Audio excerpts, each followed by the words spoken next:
মুসলমান ঘরের ছেলেরা, যুবকেরা, আমার নবী পাকের প্রেমিকেরা, আল্লাহ নবী সাহাবারা কি মুহাব্বত করেছে। ও যুবকেরা, আল্লাহ নবী সাহাবা হযরত আবু বকর সিদ্দিক রাদিয়াল্লাহু তাআলা আনহু ঘরের কাছে নবী আমার পৌঁছে যায়। ও যুবকেরা, আমার সমাজে কিতাবের ভিতরে পাওয়া যায় নবী আমার আবু বকর হুজুরের ঘরের দরওয়াজাতে কড়া নাড়তে লাগে। আবু বকর হুজুরের ঘরের দরওয়াজাতে আওয়াজ দিতে লাগে, ও যুবকেরা দেখো দেখো, তুমি আমরা এমন করে নবীর মুহাব্বত করি বলে দাবি করি, তুমি আমরা নবীর ইশকে দেওয়ানা বলে দাবি করে। দেখো দেখো আল্লাহ নবী সাহাবা হযরত আবু বকর রাদিয়াল্লাহু তাআলা আমার নবীকে কেমন ভালোবেসেছে, আমার নবীকে কেমন মুহাব্বত করেছে।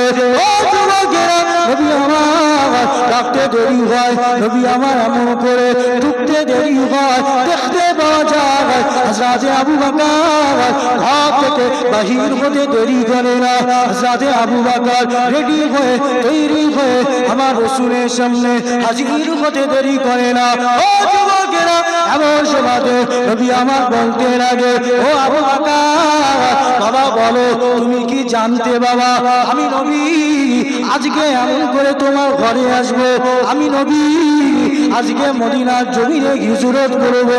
এমন সময় হযরত আবু বকর বলেছিলেন, ইয়া রাসূলুল্লাহ হাবিবাল্লাহ, ইয়া রাসূলুল্লাহ হাবিবাল্লাহ, না না না, আমি আবু বকর জানি না, আমি আবু বকর জানি না, হুজুর আজকে আপনি আসবে, কিন্তু আমি আবু বকরকে হুজুর আপনি যেদিন ডাক দিয়ে বলেছিলেন আবু বকর আমি নবী মদিনাতে যাব, সেই দিন আমার সফর সঙ্গী আবু বকর তুমি হবে। ইয়া রাসূলুল্লাহ হাবিবাল্লাহ, ইয়া রাসূলুল্লাহ হাবিবাল্লাহ, না না, আমি আবু বকর তখন থেকে এখনো পর্যন্ত রাতের বেলাতে বালিশে মাথা ঠেকাইনি। আর জোরে বলেন সুবহানাল্লাহ।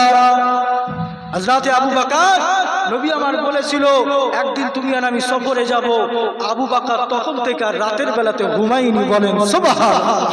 আবু বকর হুজুর রেডি হয়ে তৈরি হয়ে দরওয়াজাতে হেলান দিয়ে বসেছিল, বলি সুবহানাল্লাহ। সাহাবা হুজুরদের মতো মুহাব্বত আপনার আমার কলিজাতে আল্লাহ পাক পয়দা করুন, বলেন আল্লাহুম্মা আমিন।